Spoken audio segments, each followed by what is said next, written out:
Alhamdulillah, kita telah berturun di Bukit Bintang bersama dengan Menteri di Jabatan Perdana Menteri Hal Ehwal Agama Dr. Zulkifli, dan kita juga telah menyantuni mereka-mereka yang bekerja di sekitar sini dan juga pengunjung-pengunjung di Bukit Bintang ini. Program Seri Dakwah ini menyaksikan kebersamaan agensi-agensi di bawah Menteri di Jabatan Perdana Menteri Hal Ehwal Agama berganding bahu mengemai nilai kebaikan di tengah-tengah masyarakat. Pelbagai pengisian bermakna dilaksanakan, antaranya menyantuni para peniaga serta pengunjung di sekitar lokasi. Motifnya, matlamatnya adalah untuk kita menyampaikan dakwah dalam konteks yang santai tetapi sampai. Dan Alhamdulillah kita dapat dalam perjalanan itu kita dapat bersama dengan orang bukan Islam, dengan masyarakat antarabangsa.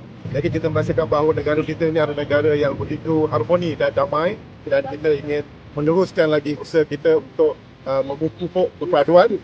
Pusat Pengurusan Zakat Majlis Agama Islam Wilayah Persekutuan PPZ Mawib menerusi sahabat zakat turut bersama bukan sekadar hadir tetapi membina hubungan dan mengukuhkan jaringan sesama agensi. Program ini diakhiri dengan alunan selawat beramai-ramai bersama artis jemputan dan baskers, mencipta suasana penuh ketenangan dan menjadi tumpuan orang ramai.